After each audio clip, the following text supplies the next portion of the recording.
One. Hello, Tease Company. Hi, Hey everybody, I'm Ethan, I'm Sam. I'm Kay. and we're here for another episode where we discuss Little Fires Everywhere. Oh, and I Hey, don't even have the book here, but we're discussing the television show. Sam, don't grab it. I don't have it.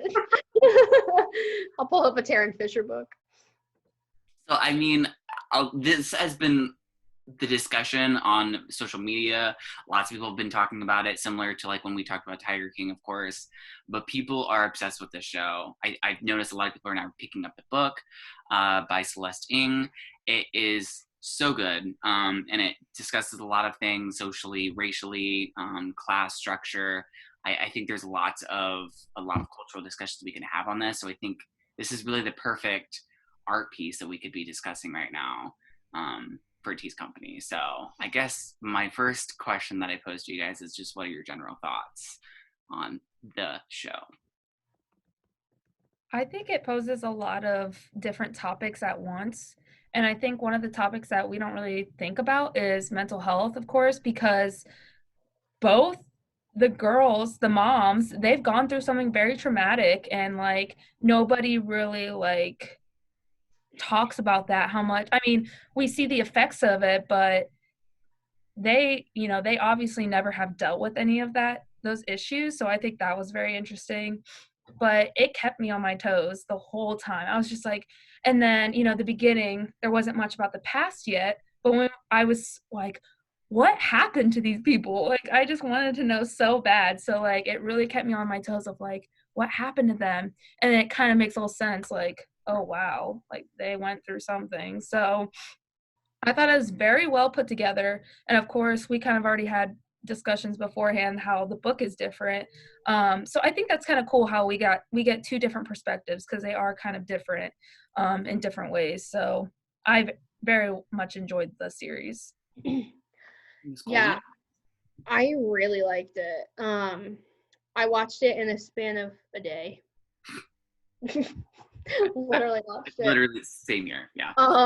I stayed up. I started like well, it was 2 days because I watched 4 episodes in one day, and then the next day I watched 4 to 8 on my couch downstairs. Sam can attest that I stayed up until like 1 in the morning watching it. But overall, I really liked it. I really like Kerry Washington, and I really like Reese Witherspoon. So I was super happy that both of them were in it, and it was interesting because it was set in Ohio, and so Mm-hmm. especially in a town that like or like a suburb of Cleveland that like I don't know, I could just see this happening. Like I could see this storyline playing For sure, yeah. out. But yeah, I really liked it. I thought it was written really well, and I do think the only thing that bothered me was like the drastic differences between the book and the movie. The show, I mean, I haven't read the book. I want to, but from what I can tell that's different. It's like major differences. Like Yeah. the ending is a little bit different, and then just like different character actions are different too, because like I know I've said this to you guys a lot, but like I just really didn't like the way that Mia was portrayed in the show. I just thought she was mean, and A lot of that drama that is cultivated in the show is much more subtle in the book, I'd say. yeah. You have to do more of your own kind of interpretation and examination of the characters as the reader, rather than being a viewer of a show. Yeah, but I really liked it, and it's a good show to binge watch. Yeah, I love how relative it is for us too in Ohio, because I've driven through several towns like that in Ohio, and it just felt so real. And I think what I loved about it in particular is it speaks so much to humanity. I think, especially in today's contemporary world where we're having these racial discussions, we're dealing with class implications and what that looks like and the lifestyles that we portray depending on our socioeconomic status. And it just felt so real, like the rawness of these characters. They weren't pretty, they weren't almost like ideal figures. They had their rough edges and their complications, and those are the kind of characters that I like to watch and I like to examine because I can actually relate to them. They're not these perfect archetypes that fit so well into, you know, this box that we have. So those were my particular loves about the show. Granted, I'll try to keep a lot of my book opinions aside, but yeah, the show really is a great representation. And I think, kind of going back to like Reese Witherspoon and Kerry Washington, oh my gosh, those women are acting powerhouses. Yeah. Whew. If the show had mitochondria, it'd be Kerry Washington and Reese Witherspoon, baby. Yeah, they made me feel so much emotion. They had so much passion, and like, yeah, you know, when they were angry, oh, you were angry too. Like whether you were against that person or not, like you felt that energy, and you're just like, hi. Like I felt so much like physically. Right. I was like, ah. So that was really good. I didn't really like either of them. Like there were just like there weren't really times where I felt for either of them. Like I like in their younger lives I did. You didn't have any sympathy for like after you see their past, like do you have sympathy for them? I mean a little bit. I feel like I don't know, because I hold such a I don't know, like it's weird because like the thing is though is that like there's gonna be spoilers in this, so I just don't even care. But like the whole thing with Mia, like to this day, like it's crazy how she told the Ryans that the baby died or whatever. Like that's crazy, and then just like left and never came back. But I'm out here like I'm out here thinking about the laws of everything, and I'm like that's illegal. Like they had like a whole ass like contract that they signed. She like got paid for like having this child. You know, and it's different if she loses the baby. Like, that's different if that, like, actually happened. But she, like, lied about it and ran away. And I'm like, girl, she's a fugitive. Yeah. And then Elena is just, I just think Elena's a privileged bitch, personally. Like, I just, like. She is. And the thing that really pisses me off is that her entire relationship with Izzy just pisses me off. Because she doesn't even try. Like, she doesn't even try to relate to Izzy in a way that she knows would work. Like she knows that she would get a positive reaction out of her if she called her Izzy, if she actually gave a shit about her art. Like she knows that. She just chooses not to because it doesn't fit her perfect kid category. She definitely holds Izzy to a different expectation than she does for other children. Yeah, and like I just like Izzy unmatched. Love Izzy. But like when she just like, I don't know, it was just so weird. Like there's like the scene where Izzy starts popping off at her and she was like, you could just call me Izzy. And then she said, that's not what I named you. And she went, Lexi, Trip, Moody, what? She like started popping off and she was like, you can't call me Izzy, but Moody can be called Moody. I'm pissed. I was like, bro, me. Like unmatched energy. I love her so much. Do you think that Elena is a better mother than Mia, or do you think Mia is the better mother? I don't think that. See, I hated that part of the show too, where they were just constantly like, a good mother. That was like, like there's one definition of a good mother, and there's not. I mean, everybody's different. Everybody's kids are different. So I hated that so much because I feel like they're both good moms. But like I feel like Elena's point of view of being a good mom is providing for your kid. It's short-sighted, yeah. Yeah, it's not her vision of being a good mom is like having a job, having money, giving your kid, like, you know what I mean? Like having the Christmas pictures that are perfect, like shit like that. Yeah, it's easy for her to be a good mom because she's white and because she has money and because she was born into this, you know, she's gotten all these things. Yeah. I think that's why race and class really underlies a lot of the storylines here. Yeah. Like, and I don't want to, as much as we can complain and bitch about Elena, because there's lots of annoying things about her, things that really piss you off. I don't think she's a bad mother. No. I think she's just ignorant. Yeah, she is. And she absolutely is a victim of her privilege and her circumstances. You know, other than going to college, which in the book, and I believe in the show too, she goes to Denison University, which is in Ohio. She has lived in Shaker Heights her whole life, so this is the only community she's known. This quote unquote integrated community that believes it's doing its best of cultivating racial and ethnic diversity. But is their definition of racial diversity actually equitable? Is it fair? Is it, equal in the sense of racial equality? So I think like one of the things that stood out to me a lot was like the dinner conversations that they would have. Yeah. Like the one that really pissed me off was when they were talking about Yale, and she said, Elena was like, oh, so I guess if you're not raised from a crack whore in a house that has like no heat or something like that, then you don't deserve to go to Yale. Like, she basically was just like, oh, because my kid doesn't have like a hardship to talk about. Like, I don't know. It just, that whole thing pissed me off because I was like, what the fuck? I was like, wait a minute. Like, yeah. Oh, I can't. I just couldn't. That pissed me off. A lot of those dinner conversations, it's almost like locker room talk where whatever is said is okay. And it's not, because what you discuss at that table is going to be sort of influenced in terms of your perception elsewhere. I like, especially with the kids, like, some of the stuff that Lexi would say, I know particularly irked me. Yeah, because the whole college application, the fact that she had to exploit Pearl's circumstances in her life and her issues. What are you doing? Yeah. Like, in the book, that was different too, by the way. Pearl actually wrote her essay for Lexi. Lexi didn't take her essay unbeknownst to Pearl. Pearl actually wrote it for her in the book. Oh, shit. Did it willingly. Yeah.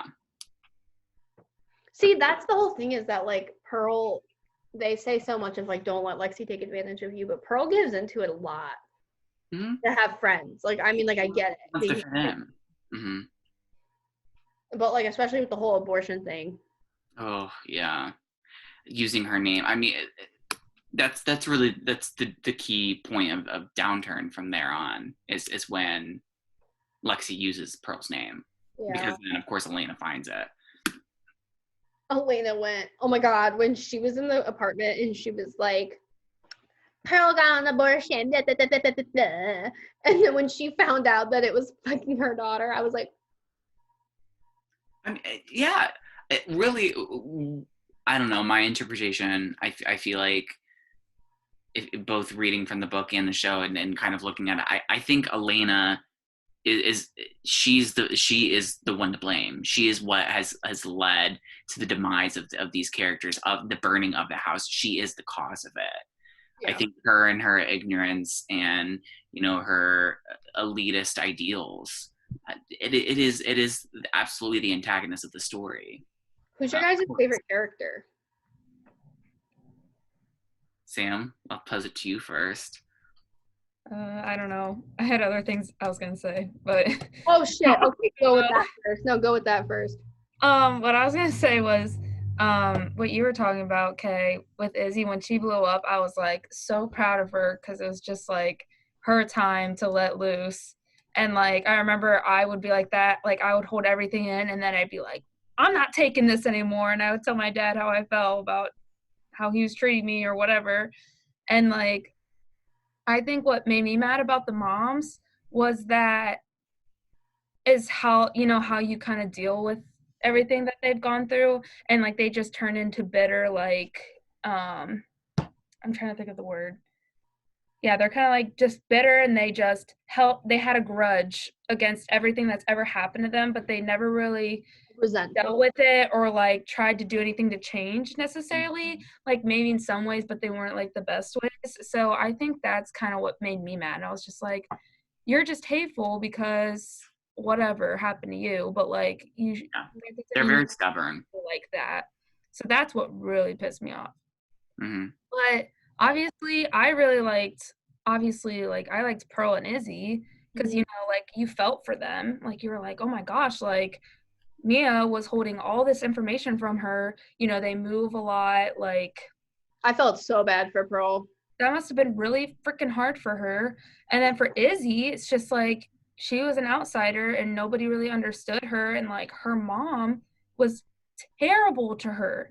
Mm-hmm. And like I just, from like a psychology point of view, like I was just like, this is so bad for her development in general. But you can tell, like, you know, there are some people that like don't always, you know, fall into their parents' footsteps or like go with the ideations that their parents have. Sometimes they go against that and they turn out to be like, you know, better. Like they kind of learn from that mistake maybe their parents made or something. So like, but I just felt for them both because I was just like, I always felt so sad for Izzy. And then like she said that was what was her name, April, her girlfriend. Yeah. And she told her mom like, that was my girlfriend. Like her mom never cared about Izzy. Yeah. And probably finding that out that she had a girlfriend probably like made her hate her even more. And Yeah. like that just makes me really sad. And like, she just had, you know, she had April at one point, lost her. She had Mia. Mia left, and yeah, so I kind of feel for them too, and they're kind of my favorite characters. Mia was like, I don't even know. Like Mia was a good mom, but she was toxic as fuck to Pearl at times because like anytime Pearl would ever say how she felt about constantly moving, never getting, because like I feel like it's not fair to withhold information about someone's parent when they're constantly asking for it. Unless it's like a legit circumstance that like, you know what I mean? I just feel like it's not fair. And so like every time Pearl brought up an issue that she was having in the sense of like wanting to know who her dad was or like wanting to like be somewhere and stay there, Mia always threw it in her face that she was a good mom. And that's what made me mad. And I was like, she's not telling you you're a bad mom. She's just telling you what she needs to be okay. Yeah, and it's Pearl's right, really. I Yeah, mean, I'm like, excuse me, you can't expect a kid to be okay with you just constantly living out of your car month to month because you're an artist. Like, no answer. I'm sorry, but that's not fucking like that's not. And honest to God, the money situation would have pissed me off too.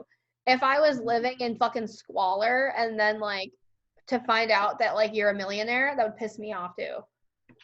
Like, and then you're paying for somebody else's court trial, that would make me mad. Well, then she would also blame Pearl, like, I give you a place to live, like all this stuff. I'm so mad. That is not the right thing to do. That's not good. Like, well, and then it makes me mad because once you find out that she like, I mean, no, I don't want to say stole, but like kidnapped. I mean, she kind of did kidnap Pearl.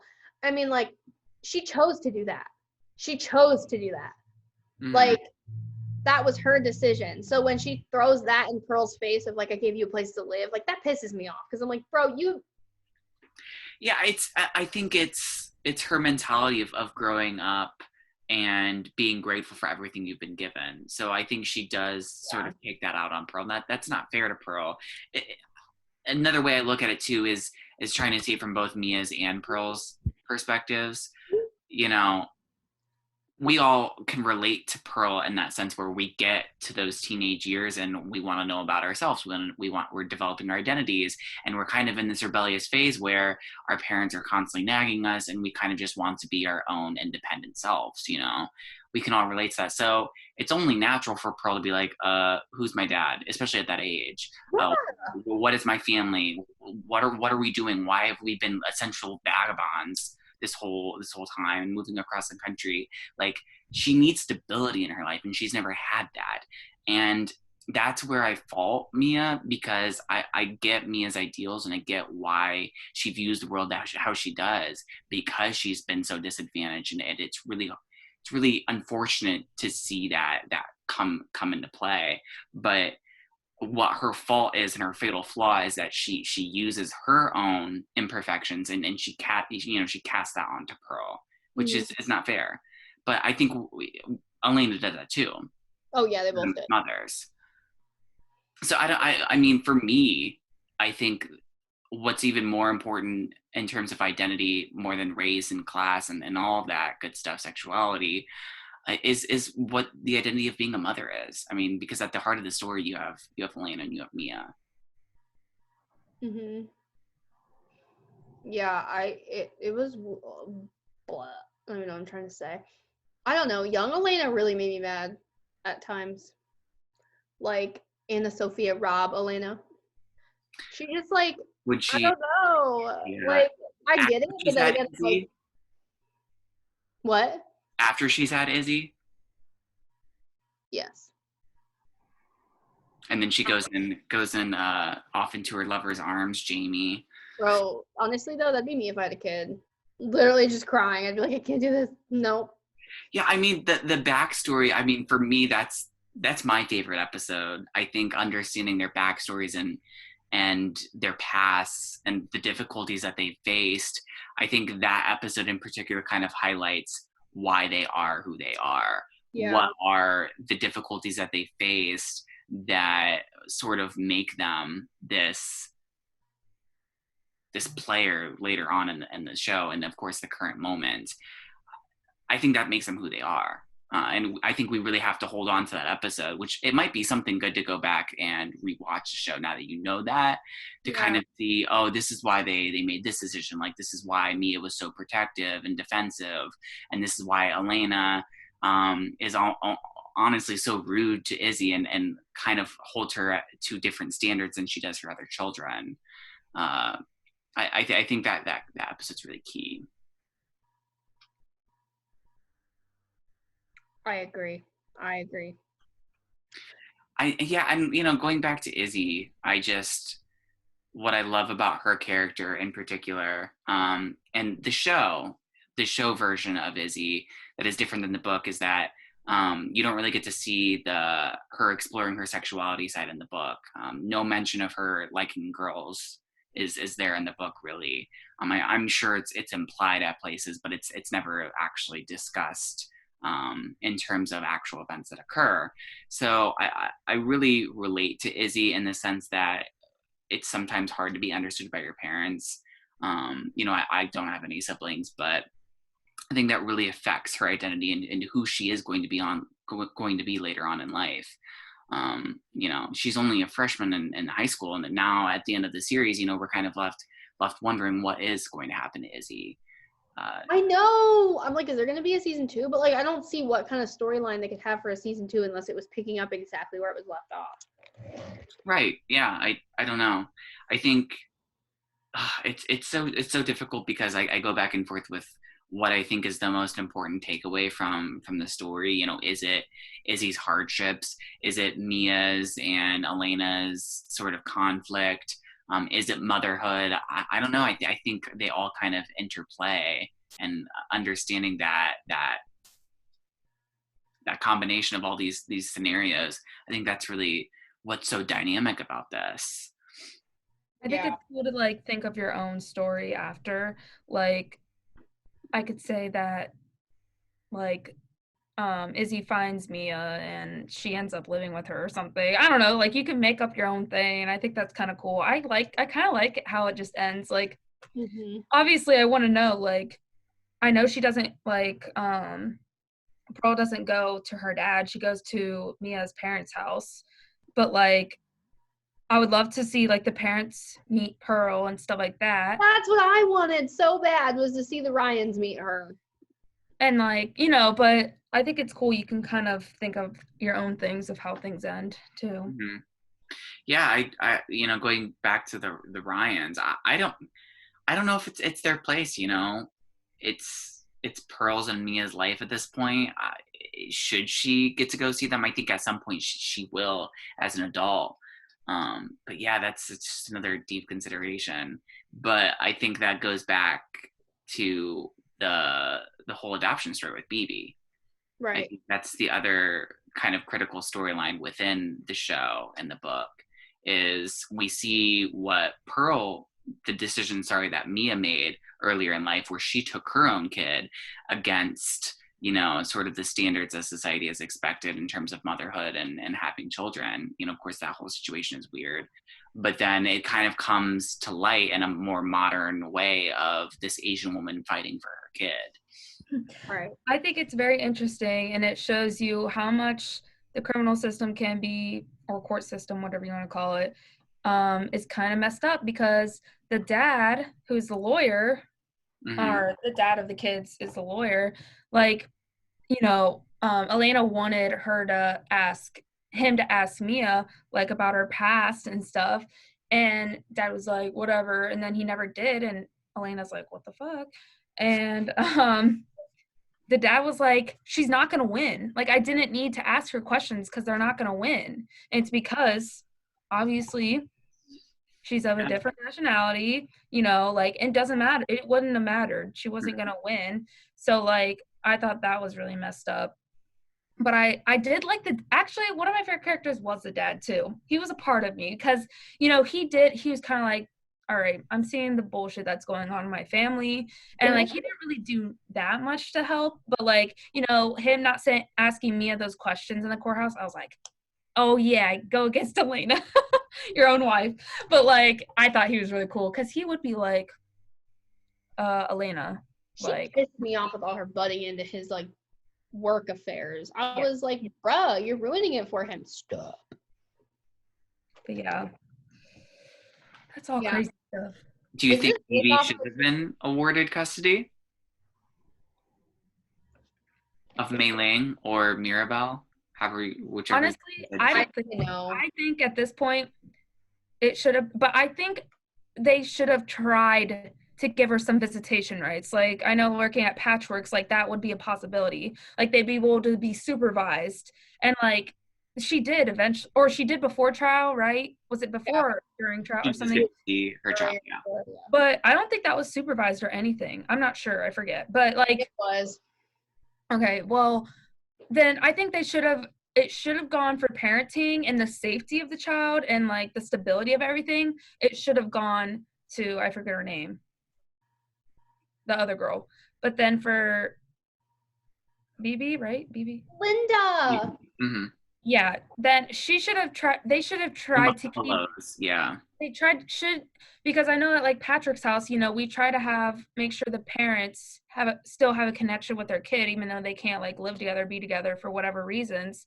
And I think they should have still had that, because then she would have still had some touch of her, like her other identity, you know, like, and she, you know, some people don't like identify with that. Like, I don't know, you know what I mean? So like, but yeah. I think she would have had that part of her growing up. So like, I think it should have been a, you know. I think that's a really important consideration, because the cultural identity, I think, is the heart of the issue, being, you know, who should it go to? You know, are we going to prioritize her cultural identity with her Asian heritage? You know, is that where she belongs? Or, you know, adoption is such a great thing, and we know that it's a positive in our society. It's certainly not looked down upon. And so, you know, adoption is the viable choice for many couples out there. But then again, it also kind of brings in the question, they have the privilege and the advantage and the wealth to actually adopt. Not everyone has that. You know, their only means of having children and cultivating a family and developing a meaning of life is through the actual means of having a kid. And so I go back and forth, because I don't think that after the family has gotten, you know, Mei Ling, it's hard. It's like she's settled down. It's like they've now kind of developed this connection, and once again, adoption is so great. Oh, you know, she should stay there. But at the same time, if you put yourself in BB's shoes, you know, she did what she had to for the protection of her daughter, and now she wants her daughter back. You know, should it go back? Should she have the chance to have that cultural heritage? It's sticky. And I think that's kind of what the author wants us to think. It's not really supposed to be which one's better. Yeah, and I'm glad they kind of did point that out, that it's not, why are we trying to like pin these mothers together? I think Mia said that, like, it's not really about that, but the number one priority is the child and the safety. That's literally right. Like we've talked about in crisis counseling, like that's always the number one thing, you know, for Patrick's, like that's the number one thing, is that the kid is safe. And I think, and like kidnapping, yeah, that's what, like, you should not, kidnapping is bad. So the fact that BB did kidnap that puts her at a risk. That puts the child at risk. Like, what are they gonna do? Like, In the book, it is said that BB makes it to China with Mei Ling, that's crazy. never to be seen again. Wow. Mm-hmm. But I don't know. There's still iffy stuff with, like, it's all very iffy. Yeah. I mean, it makes you look at what we've been given, you know, as a white person, you know, middle class. I have more rights than a lot of other people, unfortunately. And so her only means of actually, I don't know, having a normal life in terms of what we consider normal is by breaking the law, is by going and stealing that child, because she never had a fair chance in the first place. And I think that's what Mia's point of view is with her lifestyle and with how she cares for Pearl and just the way that she interacts with everyone. You know, I have been given very little in life, and what am I going to do with the little that I've been given? Which I think really pits her against a lot of the characters in the story. Sometimes unfairly, because I think she almost blames people because of that, and it's not their fault, you know. And that's why I don't know if I love the show version, because she's just overtly hostile. Yeah, I don't like that really. I get some of it, like, because whatever, but it was too much. I was just like, oh. Yeah, it made you scared because you never knew how she was going to react. It kind of like made you fearful of what she was going to say, you know. Oh my gosh, yeah, you just didn't know what to expect from her.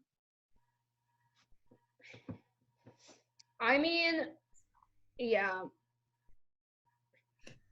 Sorry, there was an issue in perf class. Yeah. Sorry, my video got deleted in perf class, so like I'm mad about it, but it's fine. Can we talk about how the relationship that was Trip? Okay, so like the little like love triangle between Trip, Moody, and Pearl, because I felt so bad for my boy Moody. Like,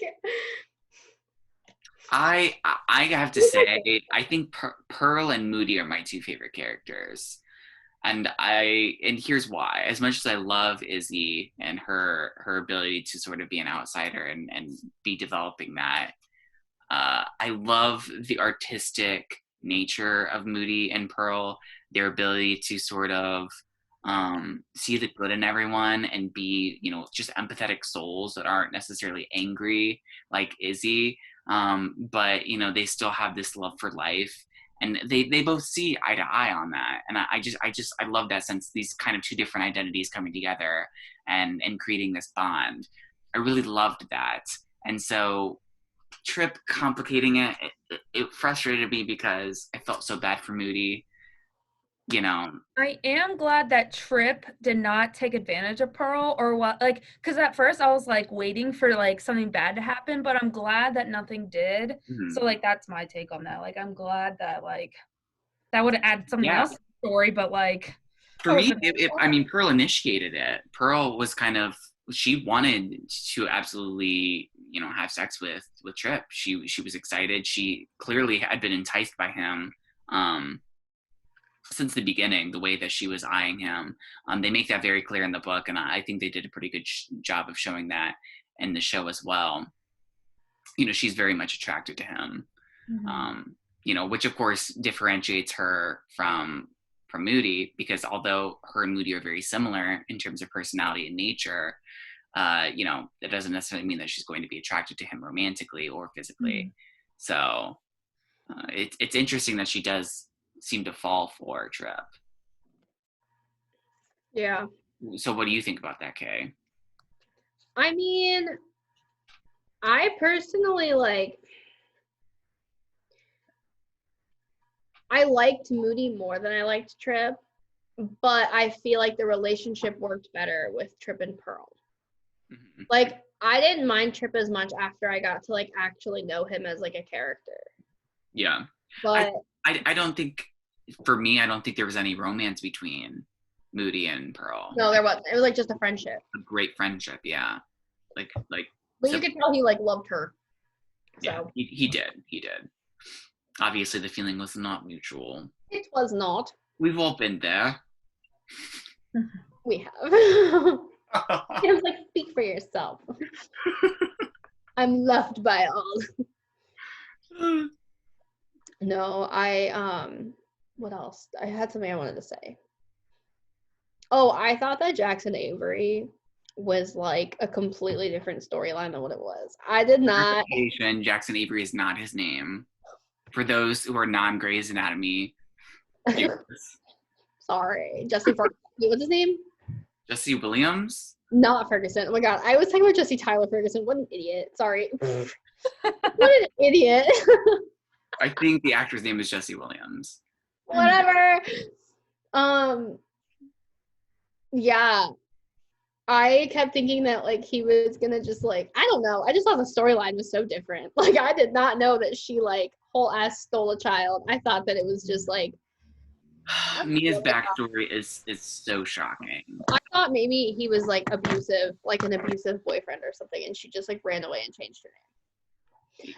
After I found out that her brother's name was Warren, though, that's when I was like, ooh, that makes sense. That she like changed her name to Warren. It is Jesse Williams, yes. I am correct. Not Jesse Tyler Ferguson. Not quite. Yeah, I mean, you know, Pearl, oh my gosh, Mia, not Pearl. Mia's backstory, I think, just understanding her growing up as a Black woman, going to college, you know, on scholarship, getting that taken away from her, finding art, developing a relationship with another Black woman, you know, having to take on motherhood for the sake of money. Gosh, all of this is just so complex. And it speaks so much to her as a struggling artist, as a struggling woman, as a struggling student. I mean, look at all these intersections of her life coming, you know, to fruition here, and how it kind of lays the foundation for her character the rest of the show. I think that's what makes Mia so complex and makes us kind of uncomfortable with her at times and frustrated and empathetic. You know, it's all these conflicting emotions. I think it really goes back to where she's come from and her identity, and, you know, all those mix of emotions I think we all experience as we kind of traverse life. Mm-hmm. Gosh, yeah. Her backstory just really like leaves your mouth on the floor. Yeah. I mean, but that's also, I think, in terms of entertainment value, from a viewer standpoint, as great as the storyline is and the characterizations and whatnot, but there's almost like this underlying mystery while you're watching it, because, you know, you're kind of speculating the whole time. Oh, what is her backstory? You know, why is Mia so strict? And even why is Elena so snotty? You know, which you kind of get answers to that too. Elena like doesn't even know she's being snotty though. Yeah. I mean, I'm sure we could talk about white privilege in all aspects of this show. I guess I always did wonder, like, how much did she actually like Pearl? Like, obviously, we know she didn't like her mom and, like, everything, but there's part of me that wonders, like, how much of it was an act? Like, I do think she did like her, but, like, I don't know. I think she genuinely liked both of them. I think she even liked Mia before everything went down and she found out about her supporting BB. Mm-hmm. But I think what Elena's issue is that she thinks she's doing right. But what she doesn't realize is that she's coming off as intrusive and ignorant. You know, clearly her actions are not speaking past her intentions, because her intentions are faulty and short-sighted. So right. That's why, like, you hate her, but you also know that she thinks she's doing right. So it's like, can I scream at her, or should I punish her, or like, what? How do you feel about Elena? It's difficult. It's difficult. Right. So I don't know. I think that's what, for, you know, this story for me is all about kind of questioning what are our intentions. I think we're supposed to be uncomfortable by a lot of these topics. I don't think we're supposed to have clear answers on a lot of it. It's definitely a deep and thought-provoking story. Right. Yeah, it was really good though. Yeah. Like overall, like the show was really good. Do you guys have any final thoughts before we close? Watch it. There's so many things. I don't even know, like, I know we could. like we talked about the whole thing, but who knows? Like, we could probably miss something, but I just thought it was great. I had the book, but of course I finished the series not too long ago, so I kind of want to give it a little time before I read the book, but I'm definitely going to give the book a read. So I can't wait. I'm going to give the book a read after Sam gives the book a read. Yay. Or you can take it before me, so. Yeah, or I could just start reading it tonight and probably be done by tomorrow. There are lots of differences, and I think I don't know. I think you'll have one preference or the other. I definitely like the book more, but I'm more of a book reader anyhow. I think the subtleties and the nice little nuanced version of the characters in the book is much more, I think, empathetic and character driven than I think the show is. The show is very racially divided. The racial divisions kind of drive the show, which not so much in the book because they never explicitly say that Mia or Pearl is black. I think it's sort of implied. Oh, they don't? They never explicitly say it. I mean, they describe them as having frizzy hair, and that's like the closest clue that they give to them being black. But even then, it's kind of left up to the reader's interpretation. Yeah, so great book. Definitely read. But the show, of course, has lots to be analyzed. Get Hulu. Watch it. Alrighty, I think we're ready to conclude this episode of Tea's Company. Yay!